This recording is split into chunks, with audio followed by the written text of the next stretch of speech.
Кыргызстанда быйыл 18 ГЭС-ти ишке берүү пландалууда. 50ден ашуун мамлекеттин өкүлдөрү катышкан эл аралык конференция.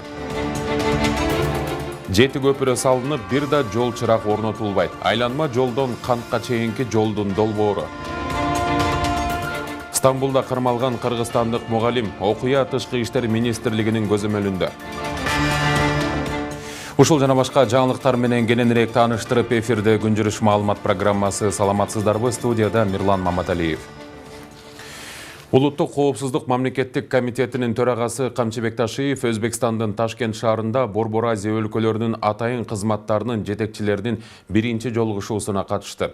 Атайын кызматтан билдиришкендей, алар аймактык коопсуздуктун абалын талкуулап, учурдагы коркунучтар боюнча аналитикалык маалыматтар менен алмашышты.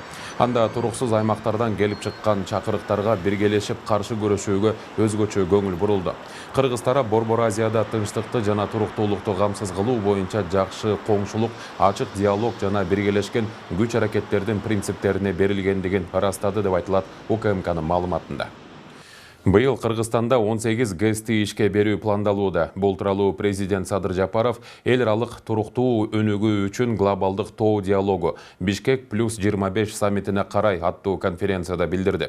Бишкекте 2023-2027 жылдарга карай тоолуу аймактарды өнүктүрүү боюнча аракеттердин 5 жылдыгынын алкагында эл аралык конференция уюштурулуп, ага 50ден ашуун мамлекеттин жана 30га жакын эл аралык уюмдардын өкүлдөрү, окумуштуулар, эксперттер катышып, тоолуу аймактардын туруктуу өнүгүүсүнүн маанилүү аспектилерин талкуулашты. Мамлекеттик резиденцияда өткөн Бишкек +25 саммитине карай туруктуу өнүгүү үчүн глобалдык тоо диалогу эл аралык конференциясынын ачылышына өлкө башчысы Садыр Жапаров катышып, өз сөзүндө соңку 20 жылда тоолуу аймактардын көйгөйлөрүнө дүйнөлүк коомчулуктун көңүлүн буруп, өлкөнүн демилгеси менен Бириккен Улуттар уюмунун башкы ассамблеясы 2023-2027 жылдарда тоолуу аймактарды өнүктүрүү боюнча аракеттердин 5 жылдыгы деп жарыялаганын эске салды. Ага ылайык Жапаров мына ошол 5 жылдыктын алкагында Кыргызстанда аткарылган иштерди тизмектеп санап берди. Алардын катарында өлкөдө алыскы жана жетүүгө кыйын аймактарды электр энергиясы менен камсыз кылуу үчүн дагы 18 кичи ГЭС-ти куруу планы бар. За последние 2 года в Кыргызстане введено в эксплуатацию 14 малых ГЭС. Кыргызстанда акыркы 2 жылда тоолуу жана алыскы райондордун жашоочуларын электр энергиясы менен камсыздоого багытталган 14 чакан ГЭС ишке киргизилди. 2025 жылы дагы 18 ГЭС-ти куруу пландалууда. Темир жана автомобиль жолдорун куруу, ички аба каттамдарын өнүктүрүү аркылуу тоолуу райондорду шаарлар менен байланыштыруу боюнча комплекстүү иштер жүргүзүлүүдө. Өлкөдө токой аянттарын көбөйтүү боюнча Жашыл Мурас улуттук программасы ишке ашырылып жатат. Бул биздин парник газдарынын чыгындыларын өздөштүрүү потенциалыбызды жогорулатууга багытталган. Бул программанын алкагында жыл сайын 8 миллионго чейин бак дарактар отургузулат. Данная программа ежегодно высаживается до 8 миллионов. Мындан тышкары президент алыскы жана тоолуу аймактардын жашоочулары үчүн санариптик мамлекеттик кызматтардын жеткиликтүүлүгүн кеңейтүү боюнча активдүү иштер жүргүзүлүп жатканын жана калктын жашоо шартын жакшыртуу боюнча кеп козгоп, буга Баткен районунун бийик, тоолуу жана барууга кыйын Зардал айылын мисал келтирди. Принимая во внимание, что большая часть населения страны проживает в горных регионах, развитие национального потенциала и институтов здравоохранения в регионах.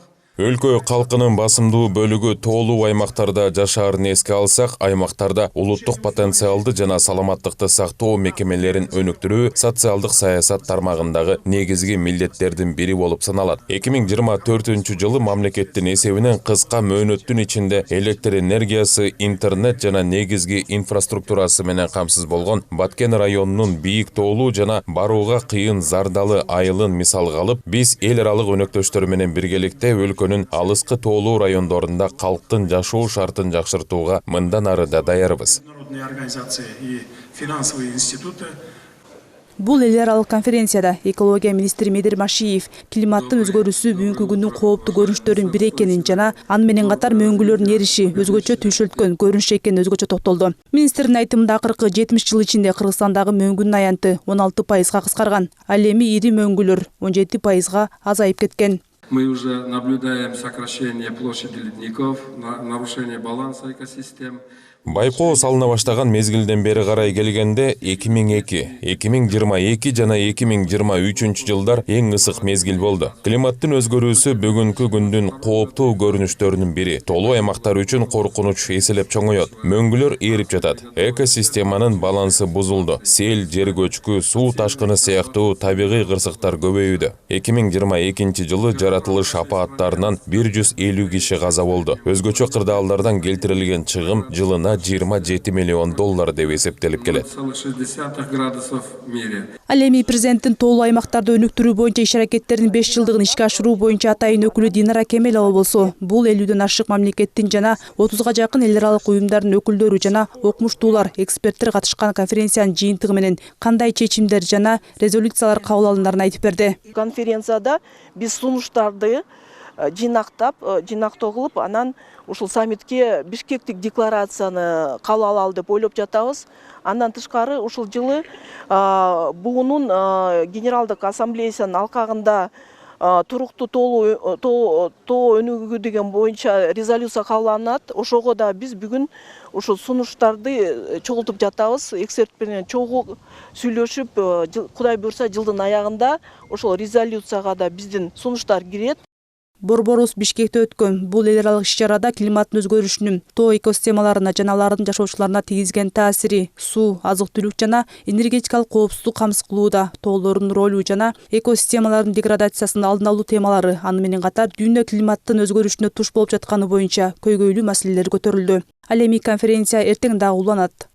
Белгилей кетсек, негизги иш-чара болгон Бишкек +25 экинчи глобалдык тоо саммити 2027 жылы өтмөкчү. Алина Жапаркулова, Ерлан Кыдырбеков, Нью ТВ. Улуттук гвардиянын аскерлери улуу атамекендик согуштагы жеңиштин 80 жылдыгына арналган Москва жана Минсктеги парадтарга катышуу үчүн жөнөп кетишти. Бул тууралуу Коргоо министрлиги билдирди. Маалыматка ылайык, жалпы 85 жоокер канттагы Россиянын авиа базасынан учуп кеткен. Алардын басымдуу бөлүгү Кызыл Аянтта өтө турган парадта болоорун Улуттук гвардиядан кабарлашты. Министрлик Улуттук гвардиянын ардак кароол ротасы буга чейин да Пекиндеги, Москвадагы жана Минсктеги аскердик парадтарга катышып келгенин кошумчалаган.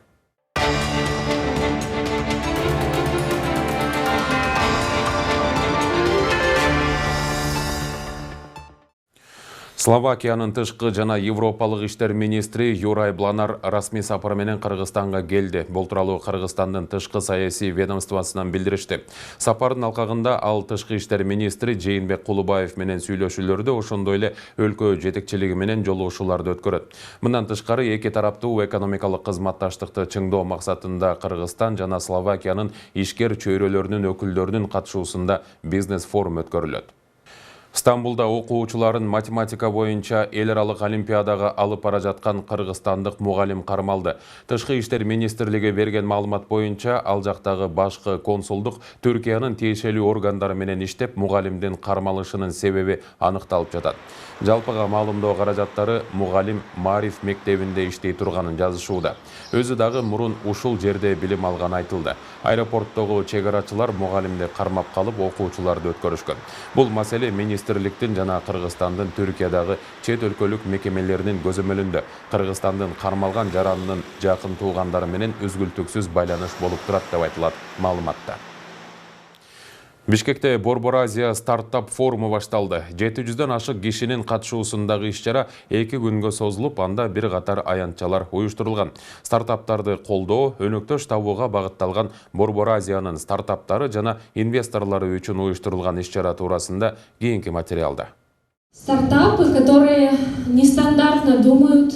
Борбордо стартап экосистемасынын Орто Азиядагы өнөктөштөрү стартап батл форумуна жолугушту. Ал үчүн уюштурулган жыйынга инвестор катары буга чейин көптөгөн стартаптарды колдоп, дүйнөлүк аренага чыгарып келген инвесторлор чакырылган. Мындай демөөрчүлөрдүн келүүсү буга чейин өлкөдө өскөн стартаптарды чет мамлекеттерде чыгарууга мүмкүнчүлүк түзөт. 10 стартаптан инвестиция алган 10 стартаптын арасынан ошо болгону эл аралык статистика боюнча 2-3 гана ийгиликке жетишет.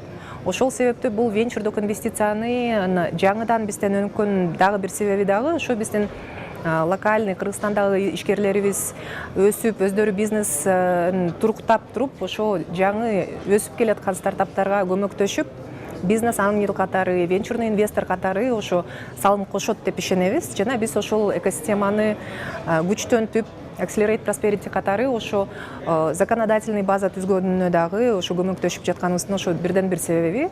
Ал эми кыргыз патент колдоонун негизинде региондордо стартаптын бир топ долбоору ишке ашып келгенин билдирет. Алардын бири инновациялык идеяларды алып чыгууга багытталган. Иш-чарадан идеялык гана эмес, каржылыкта мүмкүнчүлүк алууга мүмкүн болуп жатканын айткан интеллектуалдык менчик жана инновациялар мамлекеттик агенттигинин директору Рахат Керимбаева бул жолугушуу сөзсүз жемишин берерин айтат. Абдан чоң жогорку деңгээлге биз 2-3 жыл мурда көргөндө башкачараак эле, азыр такыр башкача мындай кескин өзгөрүптүр. Жаштары, ушу платформалары, башкалары деп ушундай бир жогорку бааларын берип атат да. Демек ойлойбуз бүгүнкү ошол стартап долбоору, стартап кубогу Орто Азиядан өтүп жаткан Кыргызстанда өзүнүн жемишин берип, абдан чоң жетишкендиктер болот деп ойлойбуз. 2 күнгө уланган стартап форумунда катышуучулардын панелдик талкуулары, питчинг сессиялары, көргөзмөлөр, бизнес жолугушуулар жана окутуу мастер-класстары өткөрүлөт. Мындан сырткары 30га жакын стартап жайгаштырылган стартап аллеясы уюштурулуп, анда 20 жылдык тажрыйбасы бар адистер тарабынан даярдалган продуктылар чыгарылган. Төлөмдөрдү кабыл алуу үчүн бир эле QR кодду, Финик QR коду колдонуп, баардыгы банктарга төлөм алганга мүмкүнчүлүгү бар. Ушундай окшош 30га жакын ушу стартаптар бар. Дагы ушу иш-чарада нетворкинг территориялары бар. Бул жерде стартаптар венчурный фонддор менен жолугушуп, инвестицияга талап кылышат да. Биз үчүн чоң ийгилик, биздин стартаптарга бул чоң мүмкүнчүлүк. Венчурный инвестиция аркылуу алар өздөрүнүн стартаптарын өнүктүрүп, стартап чоң долбоорлорго айланышын каалайбыз. Ал эми эл аралык стартап форумуна жалпы 700дөн ашык киши келсе, алардын ичинен 112си стартап негиздөөчүлөрү. Алардын катарында Кыргызстандан сырткары Казакстан, Тажикстан, Түркмениянын инвестиция өнөктөштүк издеген стартап, технология компаниялары, инвесторлор жана венчурдук фонддор бар. Нарын облустук бириккен ооруканасынын травматология жана ортопедия бөлүмүнүн башчысы пара алып жаткан жеринен кармалды. Бул тууралуу Улуттук коопсуздук мамлекеттик комитетинен билдиришти. Атайын кызмат тарабынан саламаттыкты сактоо системасындагы коррупциялык иштерди аныктоо жана бөгөт коюуга багытталган ыкчам иш-чараларын уюштуруунун натыйжасында козголгон кылмыш ишинин алкагында Нарын облустук бириккен ооруканасынын травматология жана ортопедия бөлүмүнүн башчысы пара талап кылып жаткан жеринен кармалды. Кармалган дарыгер Нарын облусунун Ак Кудук айылынын тургунунун атасына жасалган операциясы үчүн 90 000 сомду опузалап талап кылган. Соттун санкциясына ылайык кармалган бөлүм башчы Нарын шаарындагы номер 24 убактылуу кармоо жайына киргизилди. Бишкек-Нарын Торгарт жолунда куруу иштери кызуу жүрүүдө. Күзгө чейин жолдун 9-чакырымга чейинки тилкеси жасалып бүтүшү керек. Тилке Алматы көчөсү менен айланма жолдун кесилишинен башталып, Кант шаарына чейинки аралыкты түзөт. Долбоордун өзгөчөлүгү трассада бир дагы жол чырагы болбойт, 12 кесилиш болот, 2 деңгээлдүү 4 жол түйүнү курулат жана 6 тилкеге кеңейет. Жөө адамдар үчүн жер алдынан өтмөктөр жана 7 көпүрө салынат. Муну менен айланма жолдогу тыгын жоюлат деген пландар бар. Долбоор республикалык бюджеттин эсебинен каржыланууда. Эмгек социалдык камсыздоо жана миграция министрлиги 2025 жылдын 1-апрелине карата республиканын аймагында жарандарга берилген социалдык төлөмдөр тууралуу маалымат берди. Министрликтин маалыматы боюнча 26 жеңилдетилген категорияга кирген жалпы 36 091 жаран мурдагы социалдык жеңилдиктердин ордуна ай сайын акчалай компенсация алышууда. Бул максатта 2025 жылдын 1-кварталында республикалык бюджеттен 215,4 миллион сом бөлүнгөн. Мында улуу ата мекендик согуштун катышуучулары жана майыптарына өзгөчө көңүл бурулат. Тактап айтканда 13 согуштун катышуучусу 1 майып, 7 концлагерлердин мурдагы жашы жете элек туткунуна за оборону Ленинграда медали жана жителю блокадного Ленинграда белгиси менен сыйланган 11 адам ар бир ай сайын 17 000 сомдон алышат. Быйыл жеңиш күнүн майрамдоонун алкагында министрлик тарабынан 468 жаранга жалпы суммасы 7 7,3 миллион сом өлчөмүндө бир жолку акчалай жөлөк пул каралган. Министрлик бул төлөмдөр улуу ата мекендик согуштун ардагерлерин жана тылдагы эмгекчилерди урматтоо максатында жыл сайын жүргүзүлөрүн белгилейт.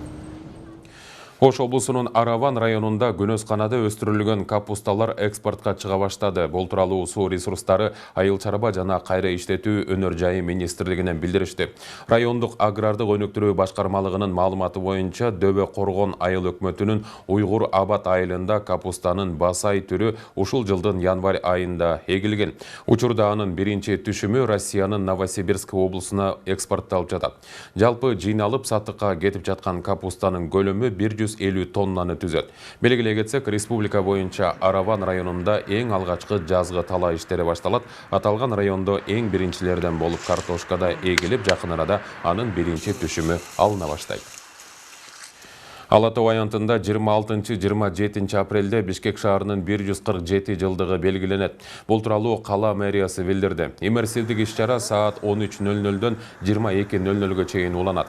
Анда салттуулук менен заманбап технологияларды айкалыштырган спектакльдер жана оюн-зоок көрсөтүлөт. Жандуу үн менен коштолгон концерт, көз жоосун алган би, виртуалдуу технологияларды колдонгон стендтер жана интерактивдүү оюндар шаар тургундарына майрамдык шаң тартуулайт деп айтылат. Иш-чарада өзгөчө добуштар менен коштолгон 3D мэппинг шоу конокторго унутулгус таасир калтырары кошумчаланды. Ушуну менен берүүбүздү жыйынтыктайбыз. Саламатта туруңуздар.